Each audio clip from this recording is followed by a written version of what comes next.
Hora Geral. Apoio. Grupo Mendes. Ajudando a construir a história da região.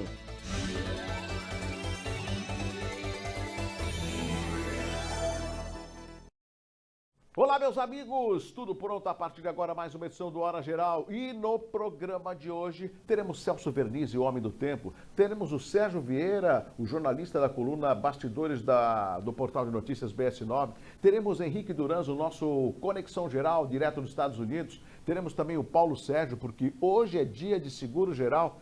Teremos também no segundo bloco, vamos tentar manter contato. Tá tudo certo, né, produção? Eu sempre pergunto para a produção porque a gente depende de conexão, a gente depende, né, de todos os equipamentos, porque na retaguarda a gente tem uma grande equipe que comanda o Hora Geral. Eu não saberia estar aqui sozinho, né? E vamos tentar no segundo bloco conversar com ele, né? O nosso amigo, o Fernando Chagas. Ele é cientista político, ele é economista, jornalista e uma pessoa antenada nos assuntos da nossa região e também do estado e do Brasil. Tenho muito a conversar com ele. Bom, não se esqueça que eu estou com você. Na abertura do Hora Geral, atenção, atenção, olha, vamos até Minas Gerais? Vamos até Minas, lá na cidade de Betim. Sabe o que está acontecendo? Adolescentes já estão recebendo a vacina contra a Covid-19. É isso mesmo, o Fábio está colocando até na tela. Aí você fala, mas Douglas, não é primeiro para os idosos? É verdade, mas o que está acontecendo? Lá em Betim, em Minas Gerais, a prefeitura começou a vacinar estudantes de 12 a 14 anos contra a Covid-19. E isso tudo começou no dia de hoje, quarta-feira. Segundo o secretário municipal de saúde, Augusto Viana, a cidade já concluiu a vacinação de todos os trabalhadores da educação e também a expectativa é de que os estudantes vacinados do 7º ao 9º ano do ensino fundamental retornem às aulas a partir de julho, no próximo mês, de forma integral. Os demais a partir de agosto. Vale lembrar que Betim ainda não vacinou toda a população acima de 18 anos e atualmente está imunizando pessoas com 59 anos, pessoas com deficiência permanente e pessoas de 40 a 49 anos com comorbidade. O Ministério da Saúde disse que a ampliação da vacinação para adolescentes acima de 12 anos ainda está em discussão e reforçou que, neste momento, a prioridade é vacinar todos os grupos prioritários estipulados pelo Plano Nacional de Imunização e vacinar toda a população acima de 18 anos.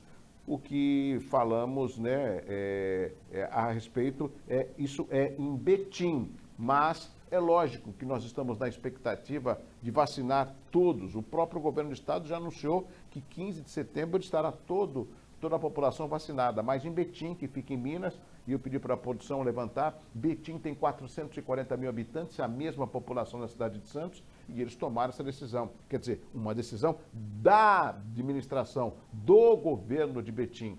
É óbvio que todos nós queremos a retomada da normalidade porque estamos numa pandemia, mas a gente tem que ser consciente e responsável. Primeiro, as pessoas que têm o maior risco de se contaminar com a Covid-19 e depois aquelas que têm menos risco, que é o caso dos adolescentes. Mas, apenas como informação, isso está acontecendo em Betim, uma cidade em Minas Gerais. De Minas Gerais, Brasil, vamos até os Estados Unidos com ele, Henrique Durans. Henrique Durans, eu quero saber as novidades com relação ao combate à Covid nos Estados Unidos. Conexão Geral. Olá, meu amigo Henrique Durans.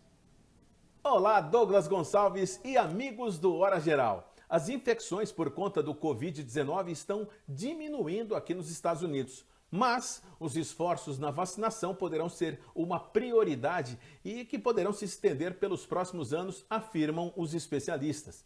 Isso ocorre porque o vírus sofrerá mutações com o passar do tempo, como já vimos isso acontecer com as variantes perigosas que surgiram em vários países. À medida que essas variantes se espalhem por todo o mundo, as taxas de vacinação do Covid-19 devem ser mantidas altas e seguras para evitar a propagação de outras variações ainda mais infecciosas. No momento, os casos crescentes da variante Delta no Reino Unido levaram o primeiro-ministro britânico, o Boris Johnson, a manter as restrições da pandemia por uma longa data ainda sem previsão de final. Já no estado da Califórnia, aqui nos Estados Unidos, a história é outra.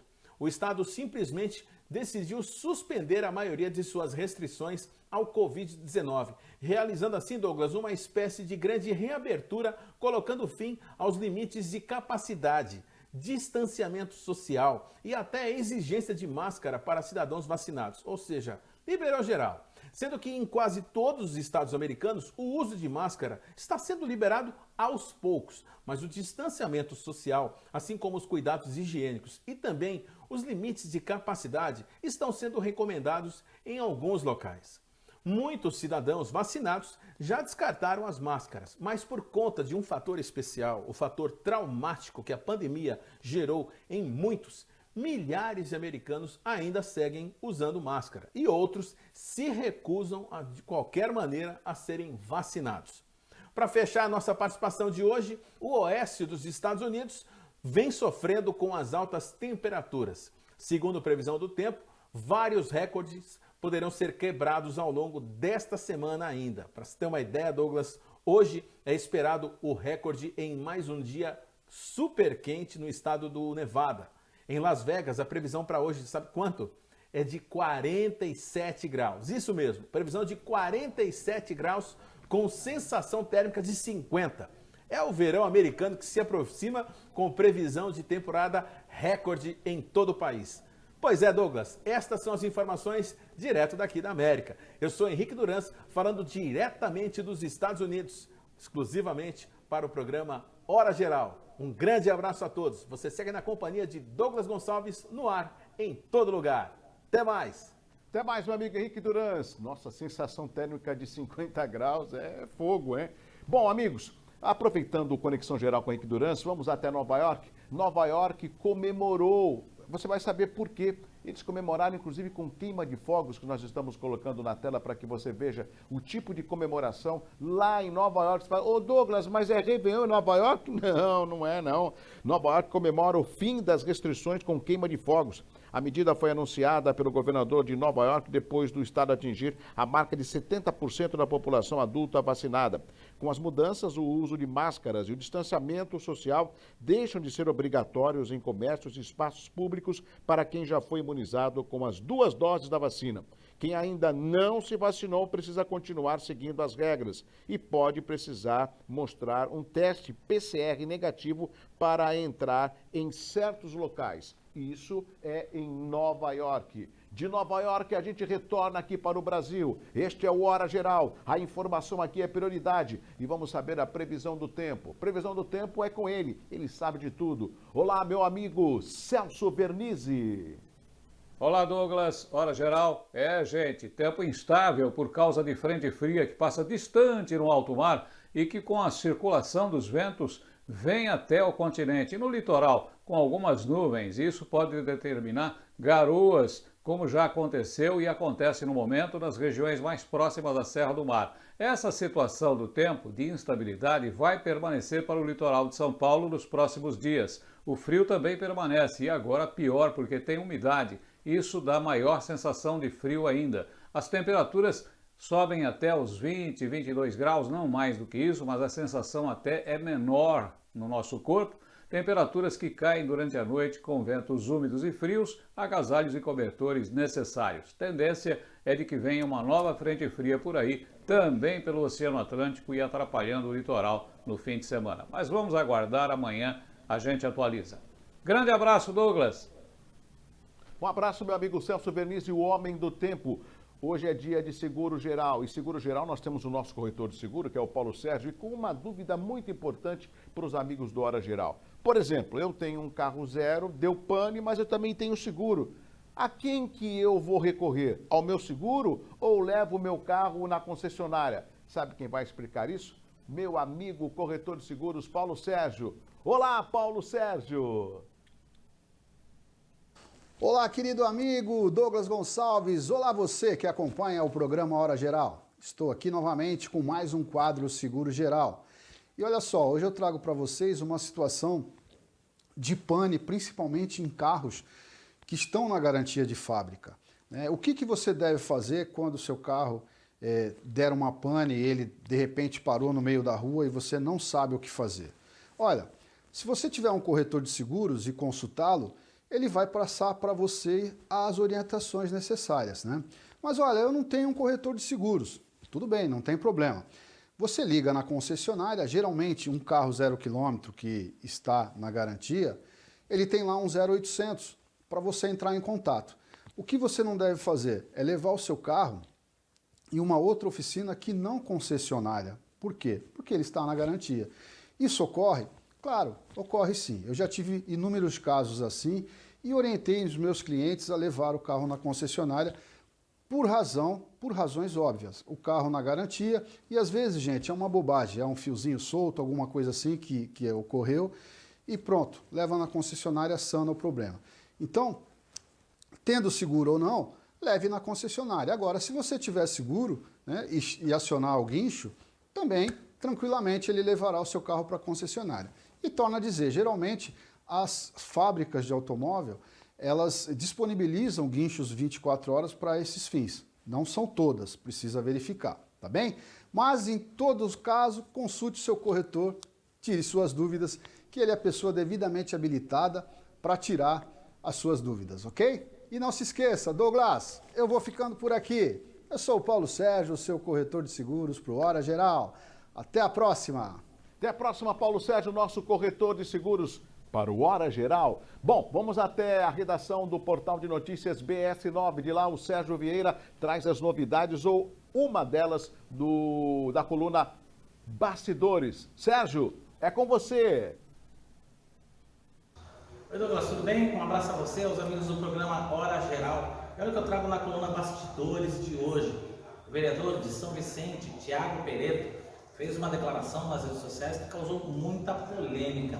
Ele falou de uma relação, de um toma lá da cá, entre a classe política e o poder público, entre os vereadores e o poder público.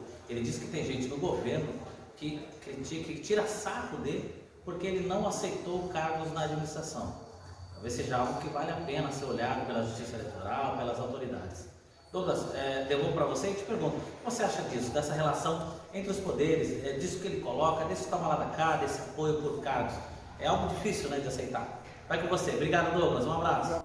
Um abraço para você, Sérgio. Óbvio que é algo difícil de aceitar, mas muitas vezes o que acontece? O executivo acaba ofertando, né, espaço no governo, principalmente dos partidos que apoiaram o prefeito que está hoje no poder, para ele ter aí uma flexibilidade, poder fazer a sua política.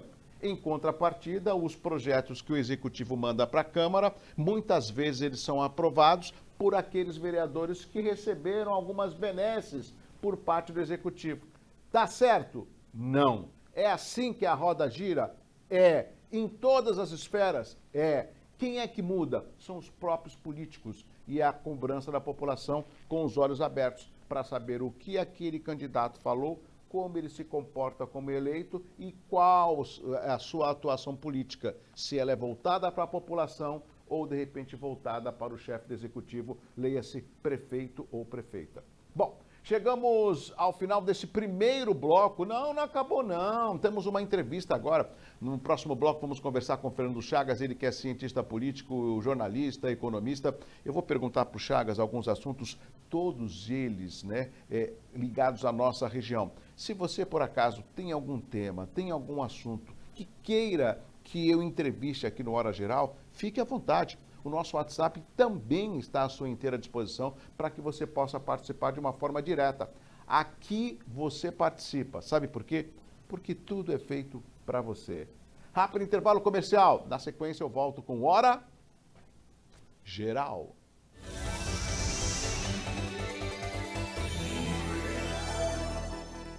Vai montar o seu negócio próprio e quer entender de tudo o que é necessário? Tem a sua empresa e quer acompanhar os resultados que ela apresenta? Saiba que nós da RM Auditoria Contábil já oferecemos há mais de 30 anos esses serviços. O conceito de parceria com o cliente, nosso maior ativo, faz com que estejamos sempre prontos a atender suas demandas. Equipe técnica treinada e motivada para executar as tarefas que o seu negócio necessita, pois o nosso objetivo é que seus números sejam tratados com eficiência. RM Auditoria, Avenida na Costa 258, quarto andar em Santos. Telefone 3208-2444. RM, somando o nosso futuro ao seu.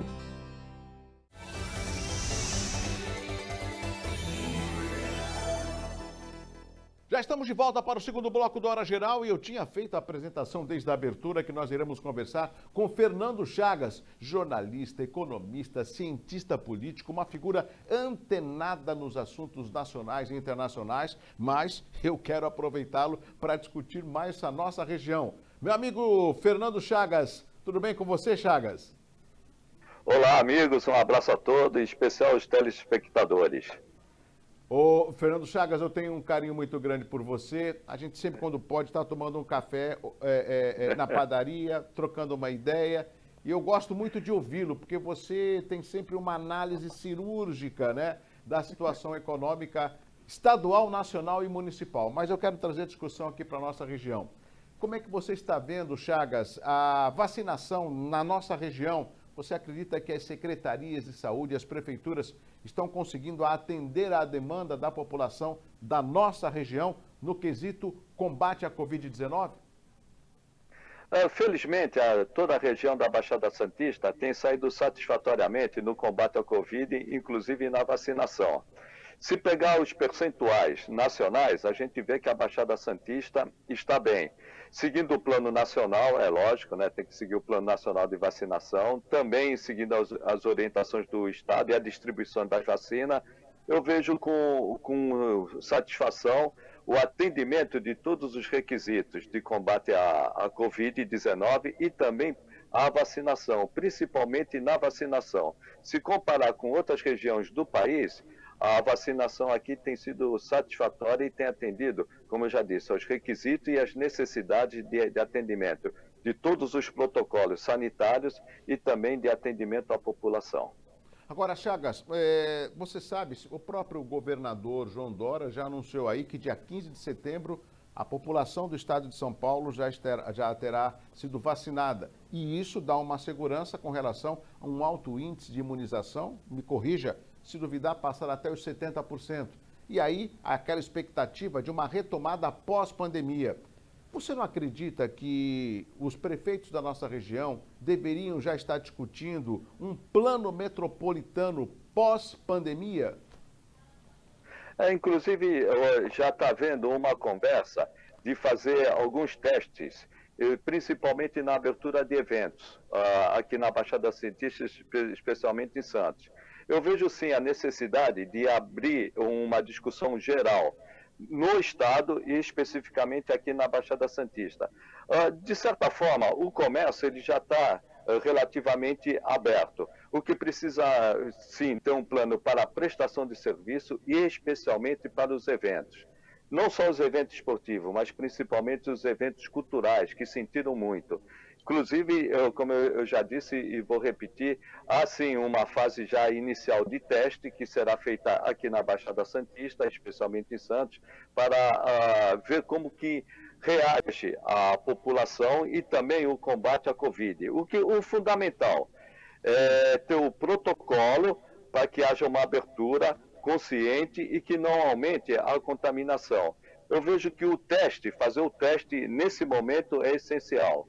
Nós estamos, como eu já disse, nós estamos indo relativamente aqui na Baixada Santista. Agora, eu só vejo que não só a Baixada, mas o Estado e o país de uma forma geral, eles só vão voltar ao novo normal, depois da plena vacinação no Brasil. Porque não adianta só vacinar a Baixada Santista ou vacinar o Estado de São Paulo. O Brasil ele é muito grande e há circulação de pessoas. Se os outros estados também não vacinarem no mesmo ritmo de São Paulo, a contaminação ela pode se espalhar ainda mesmo com a população de São Paulo vacinada.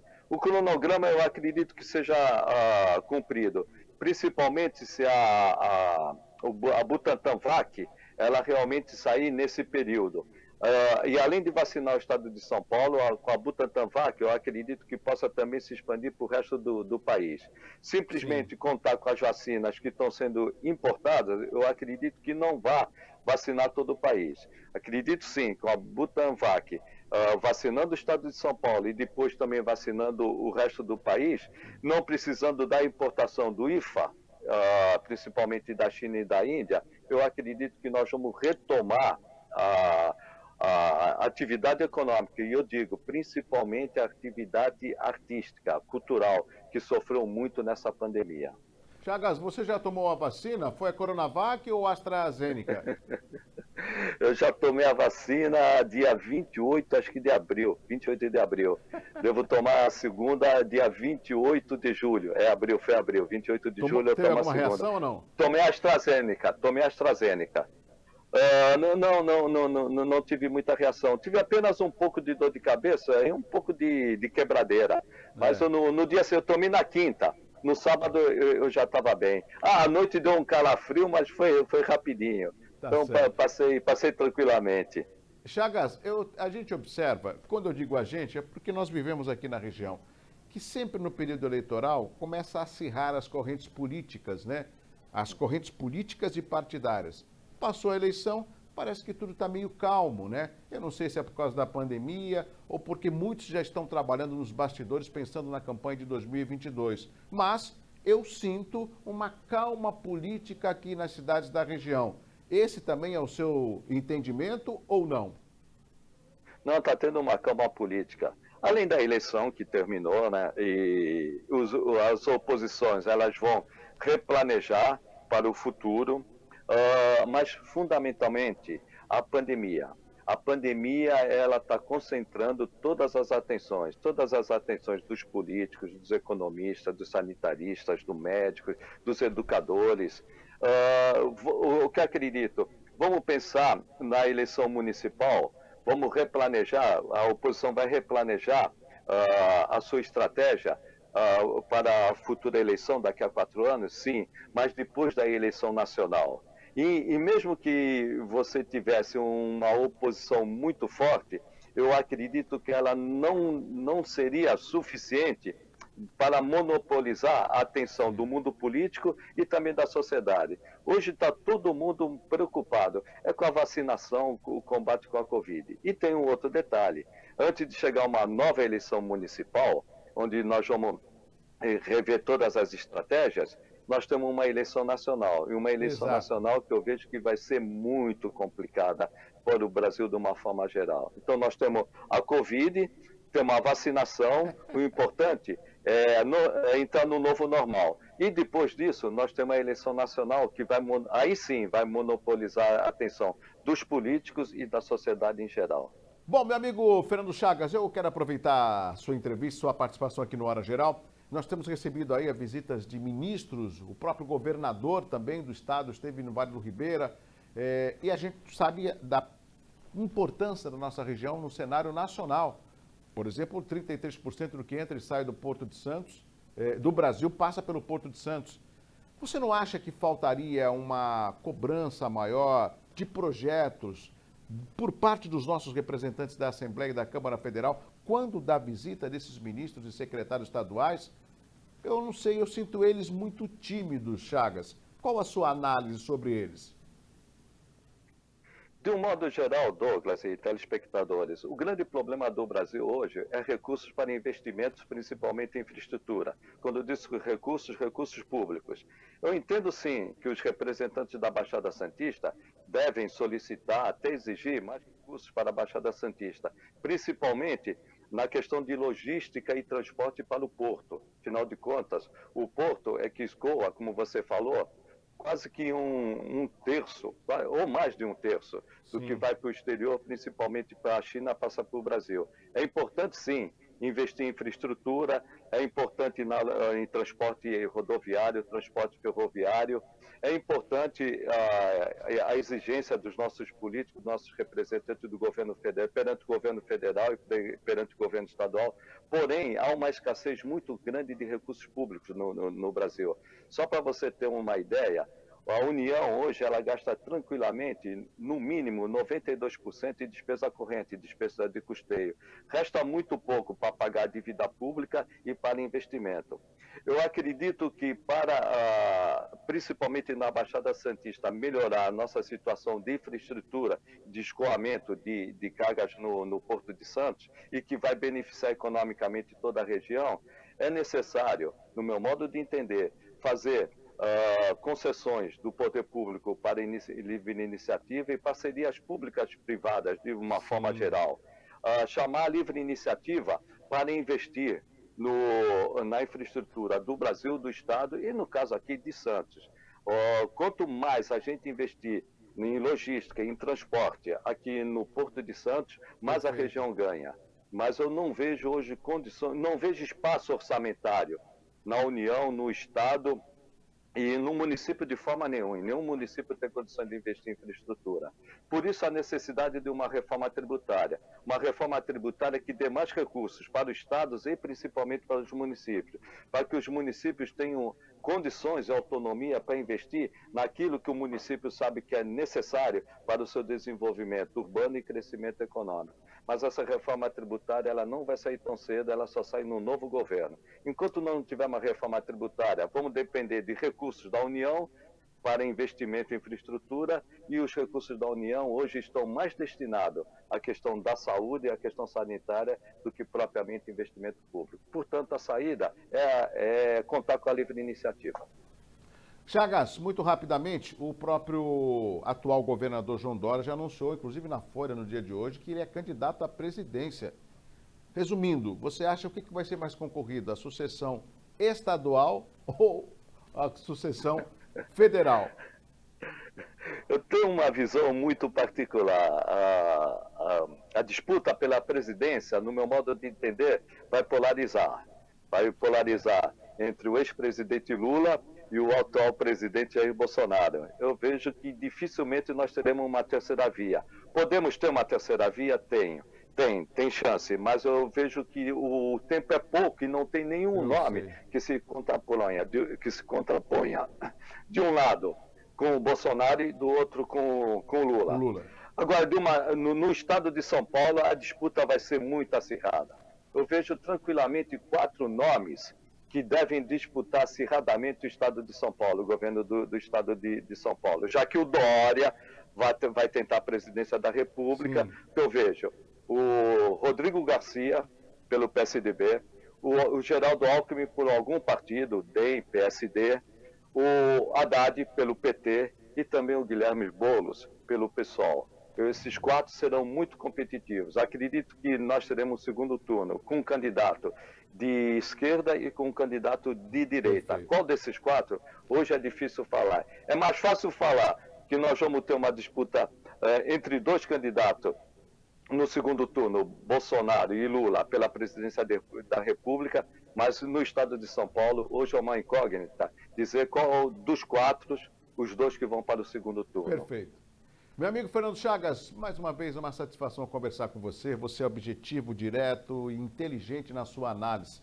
Além de jornalista, economista, eu sempre digo, né? Em multimídia. Às vezes você liga a TV, tá o Chagas. Liga o rádio, tá o Chagas. Entra numa live, tá o Chagas. Caramba, isso é prestígio, né, Chagas? Obrigado, viu? Eu que agradeço. Um abraço a todos. Até a próxima. Com certeza. Um abraço para você, Chagas. Nós conversamos com o Fernando Chagas, ele é jornalista, é economista, cientista político e pôde fazer uma análise da nossa região, do estado e também do Brasil. Esse é o intuito do Hora Geral, trazer essas discussões para fazer o nosso público telespectador ficar por dentro daquilo que está acontecendo. E mais uma vez, deixo o nosso WhatsApp à sua inteira disposição. Amanhã tem mais. Um abraço assim, ó, muito forte para você. Tchau, tchau. Hora Geral. Apoio. Grupo Mendes, ajudando a construir a história da região.